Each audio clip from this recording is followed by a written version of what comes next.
Now, I don't want to waste any more time here as we're getting this week 2 kicked off with some awesome matches to start. Let's go ahead and take a quick look here at the schedule. Allegiance will be matching up first here against LOL.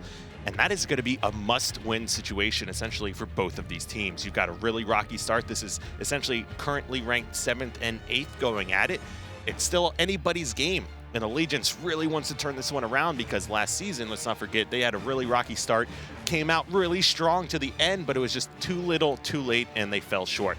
And then our match of the week, Team Envious going up against Evil Geniuses. And I know I put a Twitter poll out there for everyone at home, and I had over 1,000 votes, and it was essentially neck and neck between these two predictions. What's up with everyone stealing your polls? You start the polls, and everyone starts the polls after that. You're a trendsetter, Kyle. You're a trendsetter. I love the polls. Luminosity and then E6 going up after that, and then Team Liquid going up against Optic Gaming. But you're right, this first match is going to be a must-win for both of these teams. I'm going to have to give it to Allegiance, running through the predictions. I think Allegiance has this one.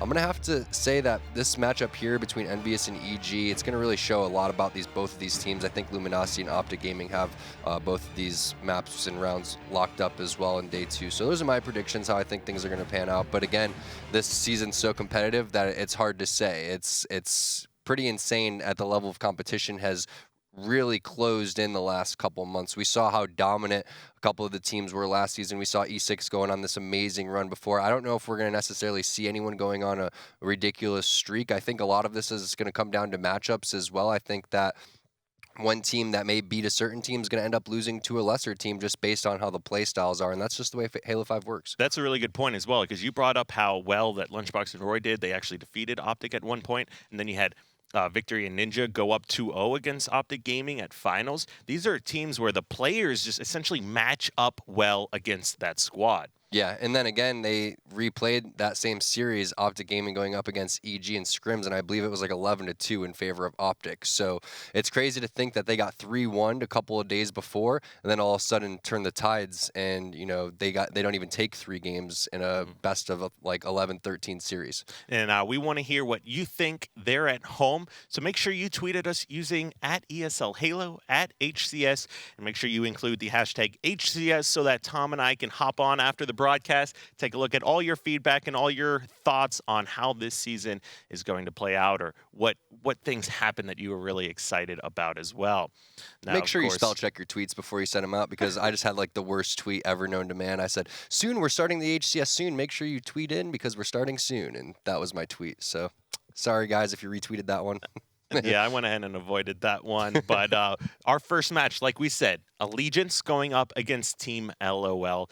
And this is our 7th and 8th place teams essentially getting ready to face off. But that's not to take anything away from either one of these squads, because each one has the capability of beating any other team here in the Pro League.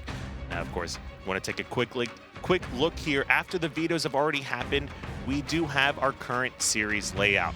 Go ahead and take a look at the maps. Game 1 is going to be on Empire Strongholds, followed up by a Regret Slayer.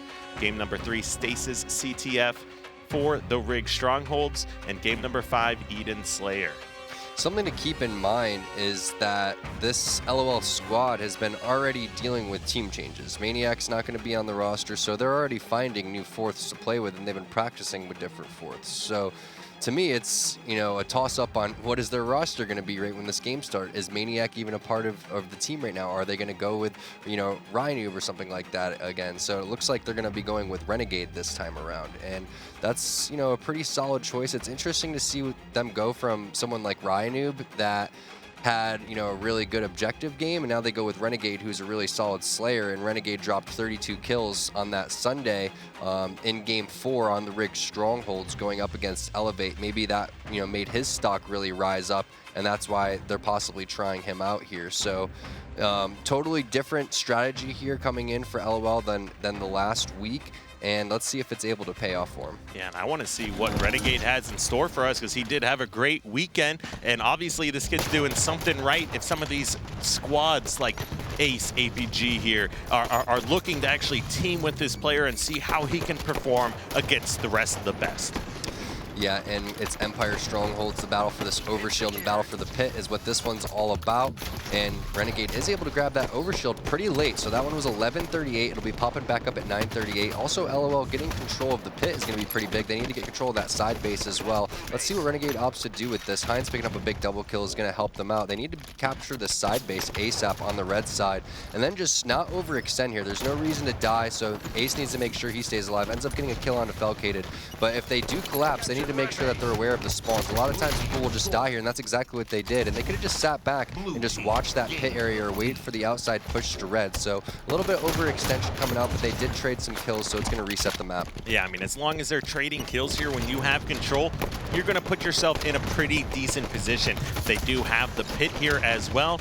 That is going to be the #1 stronghold that you want to focus on. Ace here with a DMR. Knows that there's players here pushing towards red base. Pretty good Splinter Nade. Does cut off and creates 1v1 battles for him. I do like this play, though, just kind of backing down. They're going to go ahead and give this one up, maybe refocus on it, still keeping those players wait while waiting for Renegade here to charge in from the side. He is able to get some shots down there on Contra. Ace falling just before being able to hit that ground pound. Now, of course, on the right side of your screen, though, you do see Jackie. a tweet. That's Jackie. So. That's Jackie, isn't it? Hello, Jackie. Glad you're able to watch here from home. That's well, pretty awesome. Not able to watch from home because you have to work, but you want to at least. Well, here's the thing is, even though that was a really good play coming out from Ace individually to stay alive, it's a little bit frustrating for the side of LOL that they gave up 7 free points. The score could be 24-0. Yeah, they're in pretty prime position here with Heinz here, but he gets stuck, so that's a nice stick coming out from the side of Allegiance. And keep in mind that Overshield's coming up around the 38 area, so all in all, because of that side base play and them able to capture the red base, now Allegiance is able to even capture the pit, and again with that overshield coming up, that's pretty big. And those are the type of mistakes that I'm talking about coming out from the LOL team.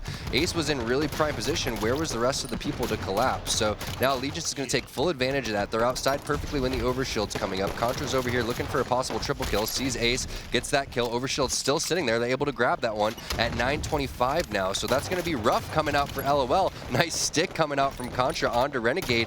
And yeah, they're put in a really awkward position because now they're going to potentially get triple capped on, and this all comes back to no one really helping Ace on that red side. All of these plays really start to snowball out of control, and this has been the story for this LOL squad even going up from last season. They look really good. They'll have some really impressive beginning starts, and then they just end up folding, and when they go down in this triple cap, they rarely take it back, and you'll just see them collapse. So if they're able to actually do something here, that would be really good for Renegade, especially because maybe he would be that difference maker here, but it doesn't look like that's going to be the case, and Empire Stronghold's one of the hardest game types to take back when you're getting triple capped on. And you see the kill feed there. This is Allegiance controlling the map right now. Contra getting taken out of the stabilize there by those shots. He's eventually going to die. Yeah, normally in those triple cap situations, you can't focus on any individual strongholds. You have to go specifically for kills, try to grab some kind of control, and make sure you are coordinating all of your pushes together here. Pretty good play from Renegade. Does assist here on 2 separate kills. Going to create a good opportunity for LOL to grab control of this bottom mid stronghold. But just like that, another player here jumps in and does get the reset. Ace falls as well, and this is still Allegiance's control. Well, what's crazy is LOL actually has had almost equal control.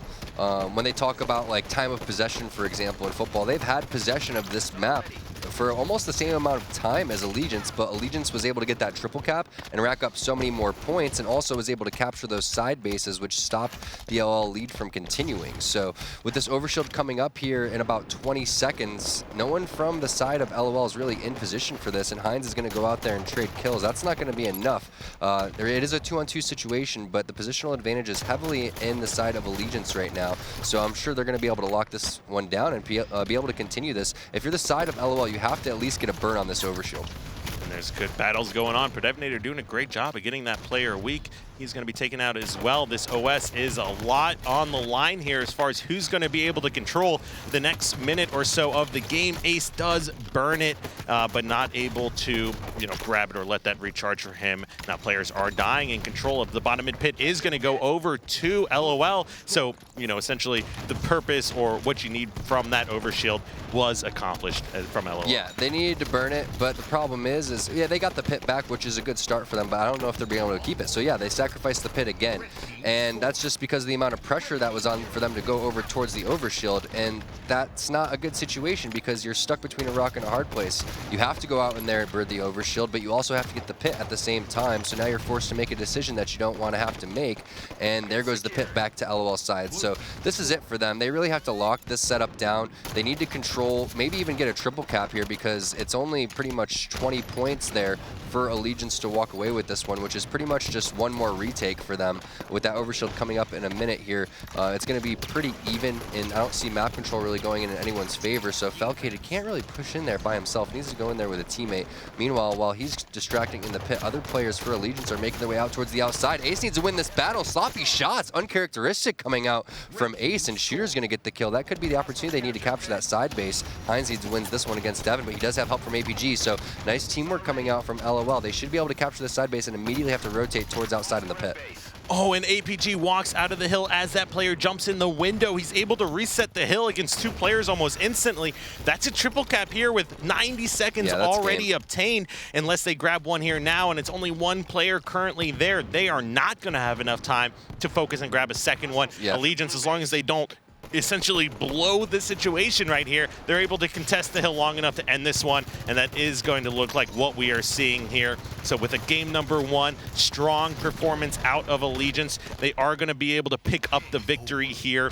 Now let's take a quick look here at some of the stats. Now taking a look here from Allegiance's side, no surprises. We saw Contra doing a lot of work. Every time he ran around the map, it just looked like people were not looking at him. He was able to hit stickies by bouncing them off the ground. I think he's got two separate ones there. Just a pretty impressive performance overall. Yeah, and that big mistake happened when Ace was over there on that red base, and he either needed to challenge or his teammates needed to come over and help him. And they ended up just delaying. Allegiance charged over there, captured that side base eventually, and then regained control and just slowly strangled LOL out and ends up winning 100-34.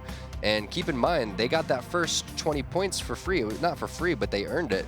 20-0 lead. They didn't really get much after that, and that's what I'm talking about from these guys. They don't know what to do when in Empire Strongholds the other team has a triple capture or they even have a double capture, but it's one of the hardest things to do. And they don't have Maniac, they don't have their full four-man squad. You're gonna have to constantly be reiterating strategies. That gets so tiring to do over and over again. Have to explain to people, hey, this is exactly how we want to play this one.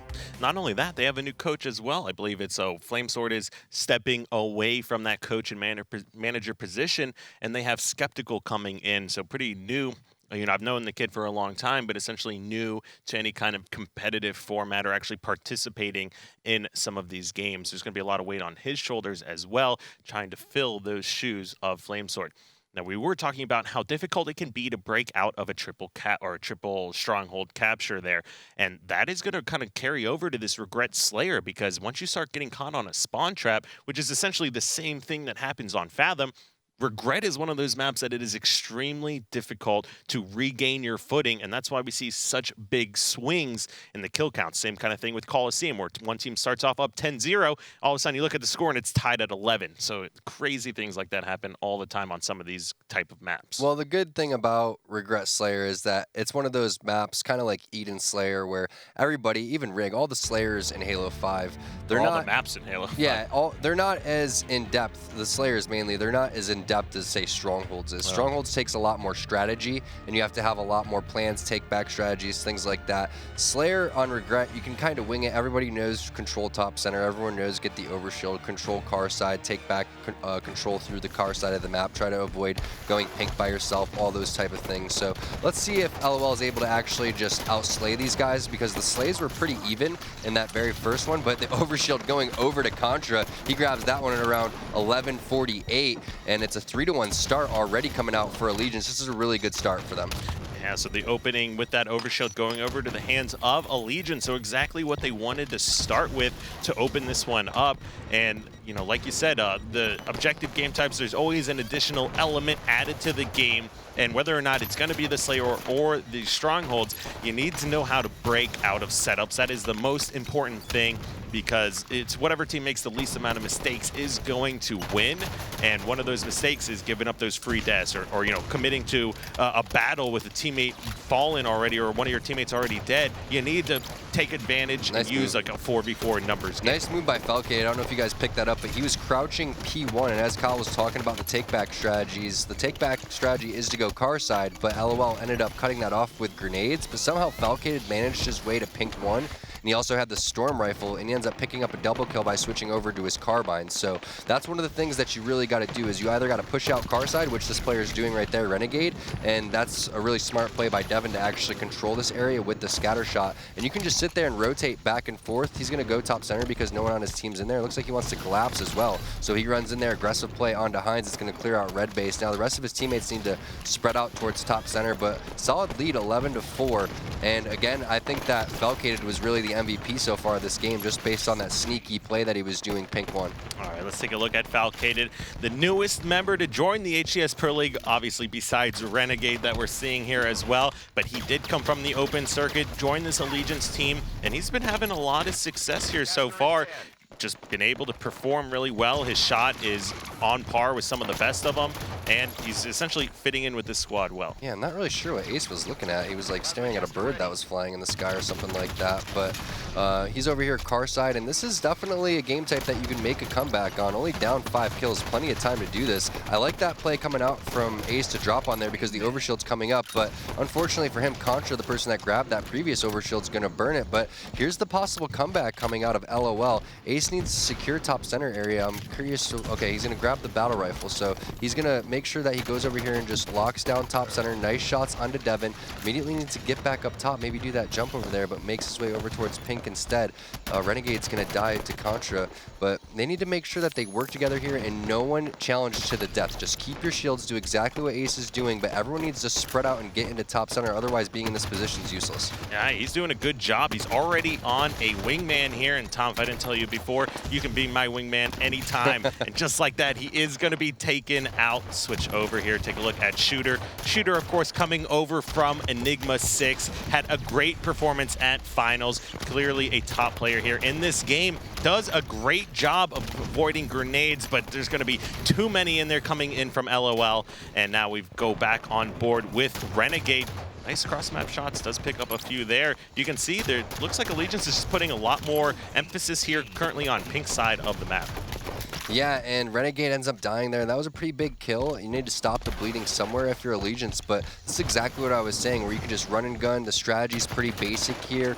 On regret, everyone pretty much knows it. And these guys can hang individually. It's not like LOL has, you know, less shot, like a less shot or less skill than the side of Allegiance. Allegiance just has more practice as a 4-man squad. Keep in mind, Renegade is a brand new addition to this team. He wasn't even playing with these guys up until a couple days ago, and everyone on Allegiance has been practicing for weeks now together, so that's a huge advantage when it comes to the strategy. So in order to win, they're going to have to just outshoot them and just be playing individually on a higher level. That's something that they're capable of doing. You have the global champion in Ace. You have APG, who has one of the best shots in the game. You have Hines, who's won multiple tournaments. So when it comes to the overall, you know, records of across all Halos, the side of LOL has, you know, better records, better tournament placings than these guys.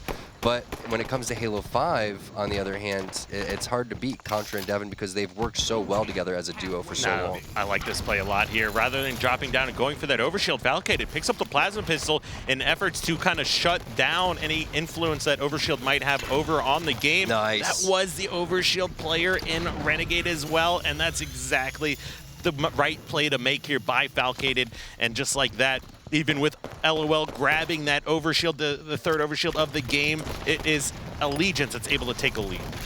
Yeah, Falcade has made some really clutch plays so far, and it's only a 1-kill, now a 2-kill game. So without those major plays coming out from Falcade, this would be heavily on the side of LOL's favor. And they've done a fantastic job of swarming top center and not giving up any dumb deaths. So let's see if Ace is able to get any picks, because he's in the flanking position here, and it's up to him to not die. And he ends up getting taken out by Shooter. So big nades coming out from Shooter.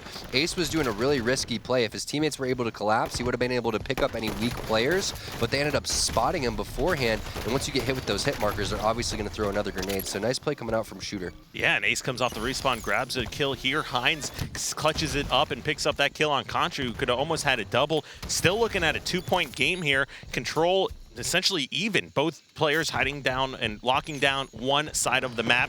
And then, of course, shout out to Danny and Y over there. He totally did not speed home to watch the HCS. We won't tell anybody, Danny. No, we won't. You know, no one sees that tweet besides us and a couple other thousand people. So your secret's safe with us. But Hines picking up a perfect here, and this is a very close game. 1-kill game. Overshield coming up in about 25 seconds. So whoever locks that one down is going to be in really prime position. But at the same time, Kyle, we saw Felcated, even though he's not in position to go for the overshield, goes for the green gun instead. So maybe someone's going to be valuing that pretty shortly here. Plasma caster up. Now it's up to Hines to really do something with these splinter grenades. He's in really perfect position here. There are multiple players that he could just lock down the angles and trap them into the base. So let's see what happens over this overshield, because everyone is going to be going for it here. Renegade's not looking down bottom center, so really questionable play coming out from Renegade. Is able to get 2 kills though with the plasma caster, so it was all planned. Yeah, Tom, I mean, we're not the players here. Renegade is the player. Clearly he knew he wanted to give up the overshield and then get a clutch double kill with the plasma caster. So Renegade, big props to you there, boss. Yeah, plasma caster's big. You know, no one ended up going for that. It was sitting there for a couple of seconds, and now the lead going over to LOL. And this is the perfect game type for them. I can't remember what the rest of the game types are, but this is what they're going to have to come down to. They're going to have to get maps like Regret. They're going to really have to walk away with these Slayers, because when it comes to these other strategic maps that move really quickly, like Empire Strongholds, they're not going to stand much of a chance. But if Renegade's able to continue to trade kills, and these guys are going to be able to trade kills, they're finally going to be able to tie this one up and at least give them chance in a series for the first time in a while.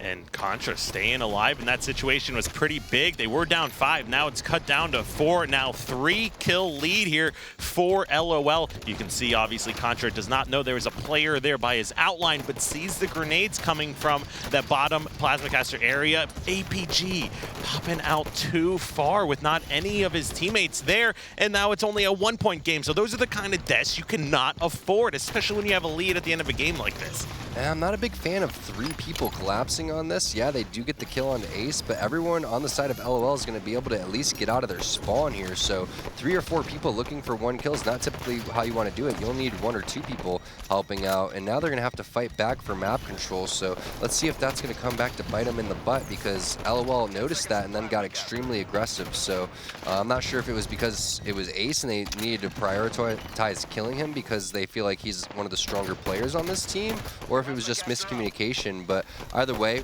Overshield coming up here pretty shortly. We should see a battle for that one pretty much to end the game.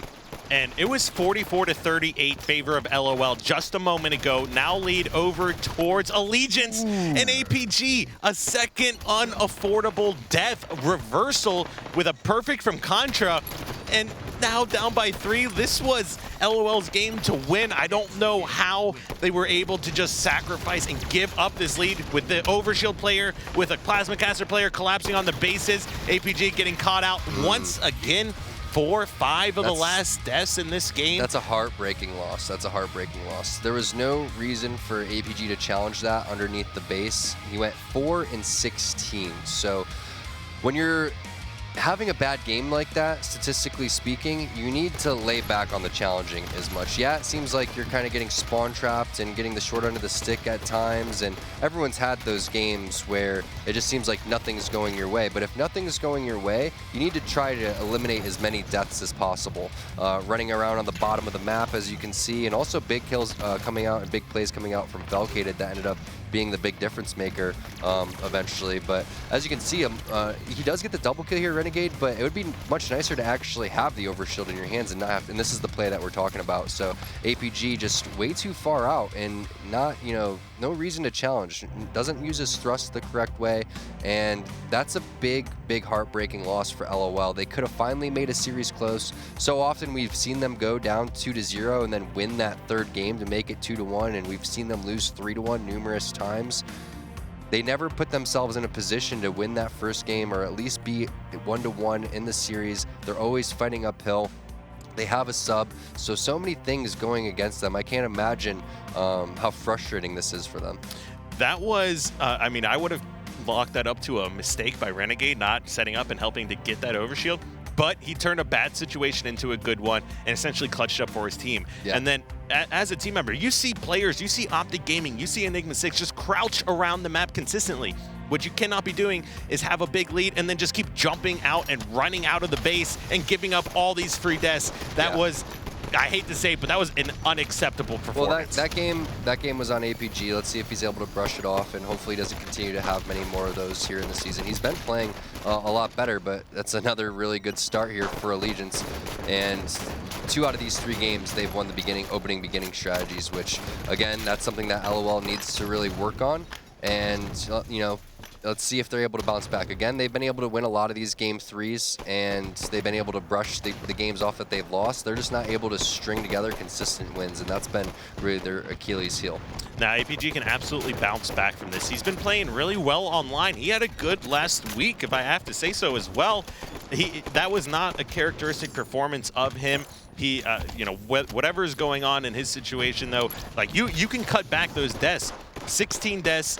You know, if you take 50 and divide it by 4, you're looking at each player gets 12 to 13 deaths per game. 16 deaths without having any kills and things not going your way, that's when you need to pick a teammate and try to support them, help them out. Just focus on out-teamworking the other opponents. Yeah, and just ends up grenading his teammate there. Not really sure who that was. Looks like whoever grabbed the flag, so that was Hines, ends up taking out his teammate, Renegade. But you know, our last games in the past are going to end up putting it behind us. I'm sure that LOL is doing the same, and APG is going to say, hey guys, it's on me to step it up now. But keep in mind that Allegiance has been taken to 5 games so far twice. And if it was looking like that they would have been able to win that game, they're looking at possibly going to 5 games here. And they need to walk away with one. Just we were talking about how important this series is. Both of these teams looking for their very first win here. And if you start, you know, going on that loss, on that losing streak, things can really start to sink in. And with that team roster deadline coming up in a couple weeks, you don't want to be, you know, looking around that, you know, 6th, 7th, 8th spot. Otherwise, you're possibly looking at getting replaced, and that's no fun. Yeah, and I mean, it's no secret here that there's going to be some team changes coming up. They've already started to happen. We know that. We've seen that with Enigma 6. We've seen that with Maniac announcing his retirement as well. So there's going to be some players, and wow, let's just comment on that, because that was Renegade going absolutely huge here. Let's go take a look through his screen. But with all these team changes getting ready to happen, that can influence where a team is standing when a player decides who he wants to partner up with and what squad he wants to join. Well, your placing, your current situation is also going to affect that. Well, for example, Renegade, right? He's trying out on this team, and he didn't go 4-16. That was someone else on the team that was already on the squad. And then you have him, for example, going like 32-8 against Elevate in, you know, the finals of the relegation tournament. So obviously he has what it takes to even carry a game. And so far hasn't put up any stats to be detrimental to the team. So those are, you know, while there is this whole team thing and everyone wants to be in unity, there's also, you know, people looking at the stats and being like, hey, well, this player isn't performing, and that causes a little bit of, you know, animosity between players, I guess would be the word, and that's not something that you want to have, and that's, I think, something that Allegiance necessarily isn't even worried about, because they could potentially be 2-0 and against very good teams. I mean, yeah, after this potentially picking up a win here, if they were able to make last week go a little bit more in their favor. You know, we saw some of the betrayals last week on Contra when he had the camo that could have absolutely affected where they currently sit here in the season. But LOL with that just abysmal performance here. Just not what you want to see out of this squad with so much on the line. Here goes APG getting a return, so finally looking pretty solid here. Like those shots, ends up shooting the wall there, but let's see what Renegade's doing, because Renegade has been really impressive, and you can see his shots definitely on, not backing down from any challenges. Nice use of the thrust there onto Shooter, jumps out. Shooter doing a nice job staying alive. Here comes the help from his teammate, needs to get this guy immediately, because then they can end up pushing towards the opposite side of the base. Falcade over here trying to cut angles off. Also, Devin walking away with those rockets, going to be able to help them secure this overshield, so Contra ends up dropping for this one. Devin shooting some long-range rockets, ends up getting the trade Falcated does with Renegade, but this should be a nice little positioning advantage here for Allegiance, and yeah, Contra's going to grab that overshield right at that 740 mark, but while all that was happening, LOL ended up pushing in a flag, and not too surprising, they're really solid at flag games. We've seen them walk away with numerous truth games. It's just a matter of those very first 2 games for them. They always end up dropping down 2-0 in the series, and that's why that last game was so important, Val. Oh, and that was almost amazing shots from Contra. Heinz, however, able to clutch it up and pick up that kill. That last flag capture, a lot of that came down to Renegade, who picked up a kill, got another player, no shields, picked up a trade right after that. A lot of damage output coming from this player. Yeah, and Heinz, the objective player for the squad, going to try to make his way over towards the base while getting slays at the same time. Does have support coming from that shotgun area, so let's see what's going on. They do have numbers too, so if they're able to get another pick, and they do, Heinz should immediately start to push in here. All the players on that platform here defending the flag, they should be able to collapse and get angles on these as well. Heinz trying to do best he can to stay alive. Nice job evading the grenades there. Here comes the collapse coming out for LOL. Ace picking up a double kill. Heinz should be able to toss this flag out. That's the last guy alive there, Felcated, so needs help from APG there. APG ends up backing off, leaving that kill over to Renegade. Nice spawn there from Ace, and nice heads up play to run back and secure the capture. They're looking up, going up 2-0, even though they're down 2-0 in the series. And this is pretty good performance. You know, are we seeing something like, hey, maybe this LOL squad's really got this Stasis CTF on lockdown, or are we looking at more Allegiance? This is going to be one of their weaker game types? Possibly. I just know that these guys are pretty strong at CTF. I mean, again, that's just a disappointing performance from APG in that second game. There's no reason that they can't bounce back from it. And again, Allegiance has gone to 5 games over and over again, so could potentially see that here. But this is very typical of LOL. They look really good one game, and then they completely drop the ball the following game, and they have 3 dead here. Another really good opportunity for them to get that kill and push in towards the flag, but looks like Shooter able to say no to Heinz, and it even takes Ace to no shields here, which is going to be pretty big for this overshield fight. But nice splinter nade coming out from Ace. Also gets the kill onto Devin, secures that overshield, picks it up at 37. They also running the flag at the same time, so this is their opportunity to secure this capture. There's no excuse if this one doesn't go in. And good communication. Their players obviously calling out where one-shots are, where everyone is coming from. You see the flag is currently down. Ace doing what he can to try to pick up some kills. Does grab yet another one. Looks like only 2 players left here for Allegiance. He needs to grab this kill. Still plenty of time to pick up that flag capture. Nice. They are sitting in a good position, but was that Rocket player? Yeah, it was a Rocket, so Felcated gets a double. There's only 1 player alive here on the side of LOL, and someone ended up dropping the ball or lost a fight that they didn't necessarily need to lose, and they're going to sacrifice their lives here on the side of Allegiance to get that return. And Shooter ended up going big with the Rocket, so it looks like possible counter cap. Felcated's running this one. He's pretty far as well. Devin in good position to secure the capture. He's going to cut off angles and meat shield it for Shooter, who's running this one in, and that's going to be 2-1. So again, I was saying there's no excuse for these guys not to capture it. They had everybody dead. They had the overshield. They could have easily got those rockets, but Shooter ends up grabbing them right in front of their face, gets a double kill, and then they get the return and counter cap. And talk about how important this game is, obviously, to stay alive in the series, but taking a look at what happened last week, Allegiance is 0-3 on capture the flag game types. They have yet to win, so clearly struggling a little bit as far as CTFs go, because Strongholds, exact opposite for these guys. They are undefeated. Yeah, they don't have a pure objective player. They all kind of do objective, and they all do it equally, which is a good thing to have on the team. It's nice when everybody is capable of slaying, calling out, running the objective all equally. And you can see Devin in here has trust in his teammates to be able to pull this one. They also have someone in position to capture the flag if he isn't able to. So looks like he's able to get it even with his shields being down. And not sure if that was a stealth capture because he was no shields the entire time, but they're going to give it to him anyway. And this overshield coming up pretty soon is going to be pretty big. And this could be another blown lead here coming out from the side of LOL. Yeah, I mean, talking about those missed opportunities, that is the story of LOL here at this point right now. That game 2, I mean, this series could have been tied up 1-1. This game could already be over if they just played it a little bit differently just a few short minutes ago. However, getting this overshield is going to be putting them in a good position to push up. Ace getting some callouts of players hiding in the back of the base here. He will go ahead and be able to collapse on this. Looks like APG's trying to work with him. That's going to be 1 member down here at this point. Get some help for a second. That's a double kill. Decides to go and run it shotgun side. There is a player still on the flag. Ace with this overshield is going to be in a great position to run it all the way back. The flag is still at home, so they will be able to capture this. They're able to put it in. If they don't get this cap, I may retire. Y mode here. I may retire from casting if they don't capture this. Please capture it. All right, there we go. I was worried because that's very similar to the capture that they didn't get, and Ace going big, 22 kills, and Devin only 9 kills, but that's one of the performances that someone on this team had to have. Someone had to step up big and say, hey guys, we're not going to go down 3-0 in this series, and it ends up being Ace. So and he ran a couple flags too. He did. Taking a look at the highlights, you can see constant back and forth, but I was really surprised to see Allegiance not give up. But keep in mind, yeah, Kyle, they're going to move to 0-4 in CTF. And if you're the other teams, you got to be, you know, looking to avoid strongholds and trying to get these guys on capture the flag, because they're extremely strong when it comes to that game type, and obviously don't have what it takes in CTF according to these statistics. But yeah, 22 kills, 2 flag captures. That's got to be helping your fantasy stats if you have Ace on your team, because those are some big numbers, especially considering there were a lot more than 2 flags run by him that game, in a crucial 3rd flag run with the overshield as well. So those last 2 overshields, let's keep in mind, that was a really close battle for that 5-minute overshield between Contra and Ace, that Ace was able to barely come out ahead in. So kind of a crazy way to start this day off. So now we're moving into the rigged strongholds. This is the map and game type that Renegade went off against Elevate on Sunday.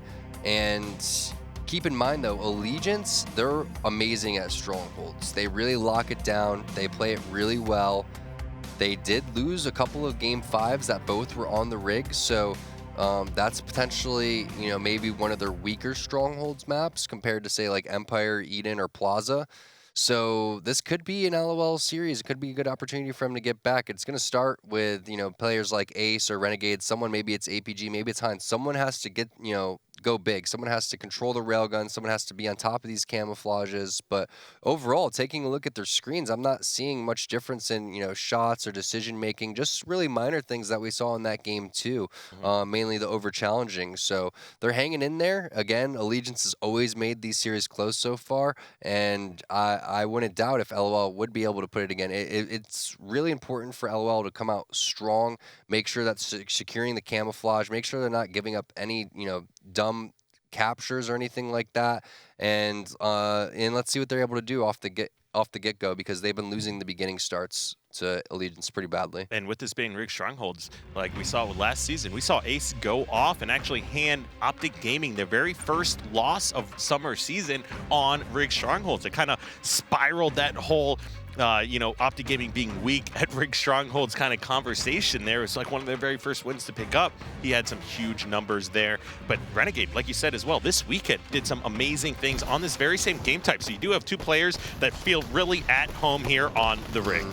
Not a big fan of this beginning strategy, but it looks like Heinz is going to go drop down and try to kill the camo guy. They are able to do it. I believe Shooter was the one that picked up that camo, but I think that that's one of the worst things that you can do from the blue base is sprint over there towards the SMG area, because you're going to have players above you that are going to call you out on the radar. There's multiple ways to stop that camouflage. I'm not sure if the splinter grenades are still there by the box or if they've been moved, but a good strategy was to grab the splinter grenades and shoot it down there. And also, you're losing a big opportunity on capturing nests together. I love it when I see the players on blue side both go into basement, focus on the camo from there, and then the other players go into nest. And now it looks like Allegiance is going to take advantage of that and rotate over here. So questionable beginning strategy in my opinion. Yeah, I mean, that's one of the times where you had Ace near the sniper hole and you had APG going for the nest. Like, you got to be working together in that situation. You can't have 2 players just break off and go do the complete opposite thing. And then on the reverse end of that, you saw Allegiance 3 members collapse on Ace before they finally committed to going nest. So that's a big difference between what we're seeing in these 2 teams. Yeah, Allegiance likes to do this a lot. I know Contra and Devin especially. I wasn't aware that Falcated was also someone that likes to do this. Now, you don't even necessarily have to worry about this nest area, but you do have to be careful that that player doesn't get any free shots onto your teammates. And there's really no reason for him even to pop out. If you're going to hold those boxes, just wait for Ace. He had the railgun. He has no idea that you're there. Go in there, give him the back smack, and then call it a day. But everyone else on Allegiance is going to collapse, because this is the ideal setup coming out from these guys. It's going to be really hard for LOL to take this back. It really results in waiting for this railgun, because you are rewarded the BR spawns. Make sure maybe you focus on getting this camouflage as well. Or another option is to get the slays as these things are coming up, because the other team's going to be pushing. So, you know, this is an ideal setup coming out from Allegiance. And you can see Allegiance hiding up near the pipes over by the tower side. You can just see how patient this team likes to play, essentially. How many times they're not afraid to just sit in a corner and crouch. Maybe that's something Falcated's trying to get a little bit more used to, this play style, and that's why we saw him jump out a little bit early. Not as experienced in crouching as corners as Contra and Devinator. Yeah, well, this is, you know, Heinz is doing his best, but it's just a really unfortunate spot for him to be in, because he has to focus on the camo, he has to focus on the railgun, he wants to capture the basement, but he knows that he can't go in there by himself because he's just going to get collapsed on. So he has to give these guys 10 more points and just stay alive the entire time. And I know as an objective player, that's just, you know, hurting his feelings. So they finally are able to capture that basement. However, it looks like everyone on Allegiance is going to be able to immediately collapse. So let's see how long that they're going to be able to rack up these points, because I have a feeling it's not going to last very long. Right, they do have control. That is quickly going over. You have two people in the hill. Contra helping to put that one down. Does want to just want to kind of blow up that barrel before he pushes over in this direction. Now Hines, you see Ace pushing down the hallway. Everyone else going out through Whitehall. Ace does pick up a kill before he takes out. Looks like the whole team is going to be focusing on Nest. I do like this play here. Looks like they will lock it down, and Contra answers right back and decides, hey, if you guys are going for Nest, I'm going for BR base. But just like that, Renegade with the clutch shots and does take him out as well. Not a big fan of the play coming out from Contra. I get where his mind was at. He wanted to lock down the barrel side by himself, but unfortunately for him, everybody on the side of LOL went towards the Nest area of the map, so it was almost like he baited a little bit too hard and then decided that he wanted to rotate as well. But he could have even been locking down this barrels area, and that would have prevented that basement cap at the same time. And you never want to go into a Strongholds by yourself, so that's just a situational play that ended up not going into his favor because of not only his teammates dying, but also the rotations coming out from LOL. And nonetheless, still a good rotation coming out from LOL. It's not easy to pull off a retake anyway, against these top teams especially. So either way, Allegiance should be able to capture basement and regain the control that they once had with this Nest and basement setup. So let's see if anyone actually anchors down this time. Devin gets a really generous spawn, so someone could just sit back on that carbine area where the BR spawns now and just lock it down. Contra could even hide here or hide in multiple corners down there in the basement, or hide over at that barrels area, maybe even go up onto that ledge behind him and lock this down. But this is the same situation that he was in before. It's up to him to lock down this barrels side, and let's see where the push comes out for LOL. All right, Ace does have the railgun. Plenty of ammo left here in the weapon. Now everyone's starting to move around. They need to make sure they do a coordinated push because the camo is also going to be up as well. The railgun not going to be able to hit the player hiding in bunker.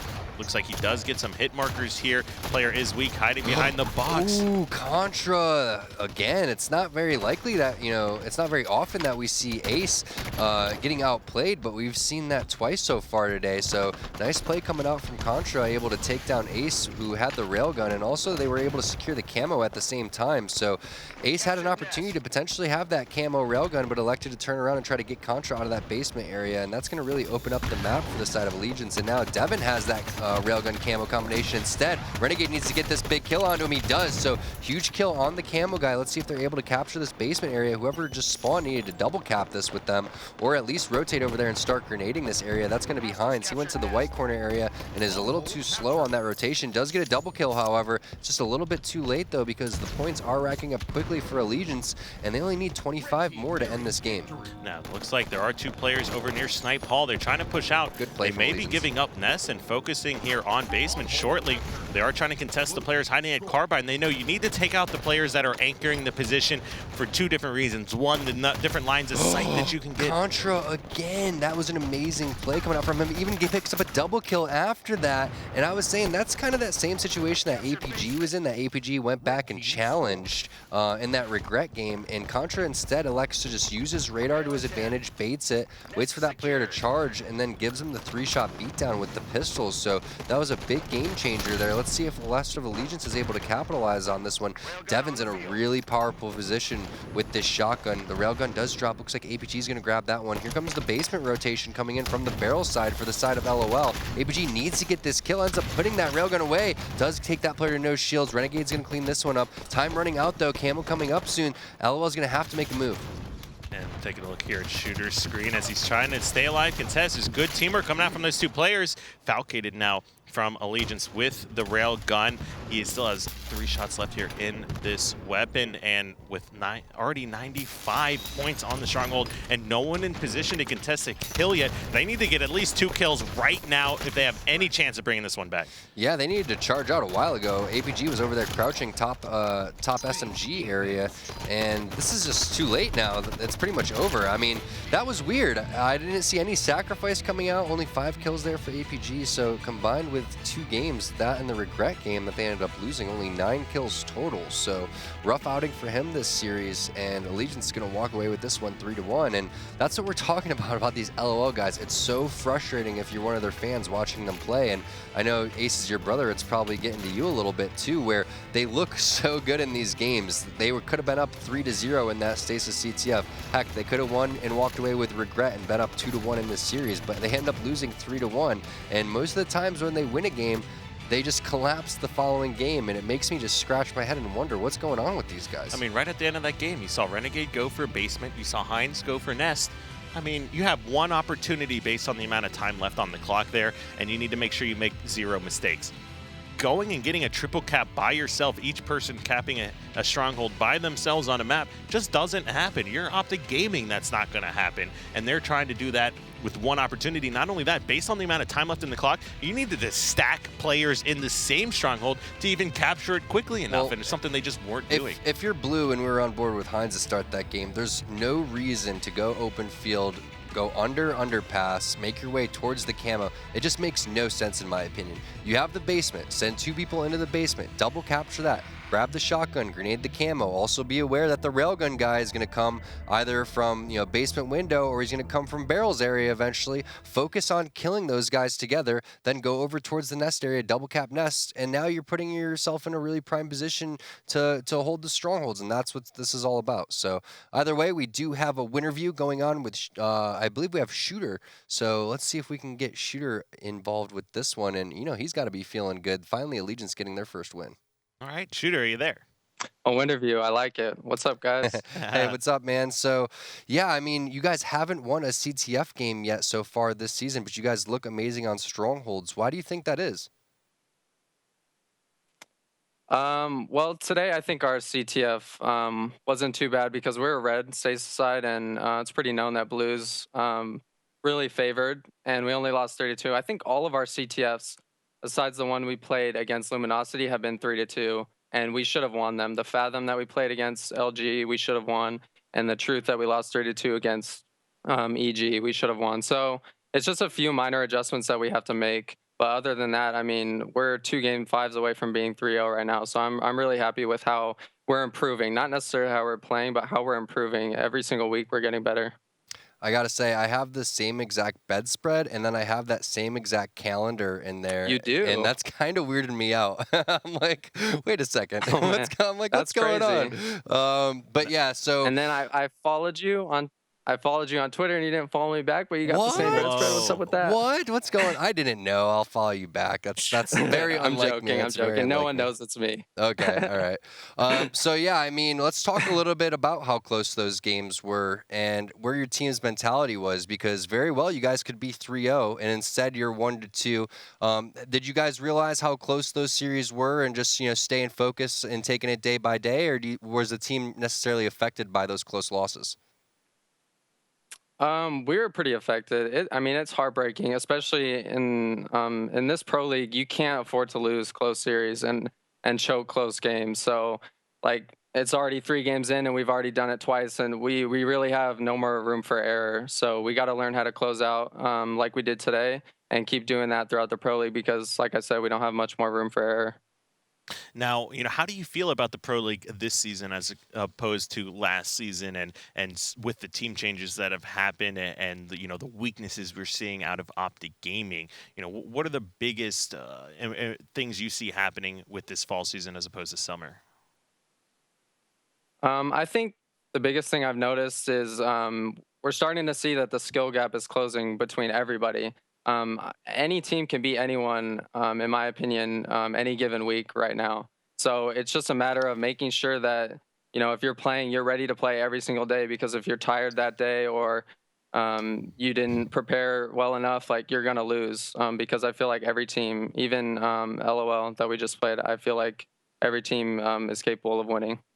I want to talk a little bit about Falcated because he actually had some really big plays. I don't know if you can remember in that Regret Slayer, for example, where he was crouching P1 and you guys didn't have control. He ends up flanking with the Storm Rifle, switching to his carbine, picking up a double. How has he been fitting in, and what can you tell people a little bit about his play style? Because he's a new addition here to the HCS. What can you tell people that are watching about him?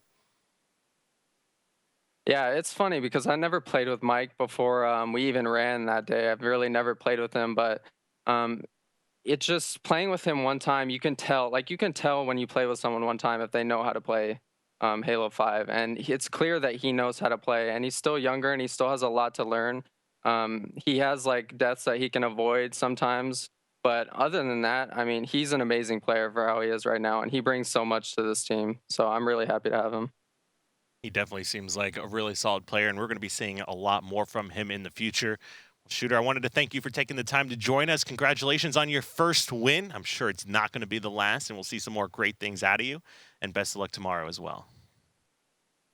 Thank you guys. Take care. See you soon. All right, Shooter and Allegiance. We said that was a must-win situation for them, and they went ahead and showed up. You know, they're still going to have a lot of room for improvements, especially on capture the flags, but there's a good chance we're going to see a lot more wins out of this squad. Yeah, I just can't stop thinking about how I don't follow him back, and he called me out for it. It feels bad, man. You're kind of mean. I'm horrible. All right, well, that's going to be the first match of the night done. We do want to hear from you there at home as well. So if you are watching, make sure you do tweet at us using @ESLHalo @HCS. And of course, make sure the hashtag HCS is in there as well. We have a lot more action coming up, including our match of the week, Evil Geniuses taking on former teammates of Snipedown and Pistola in that Team Envious lineup. So don't go anywhere. We'll be right back after this.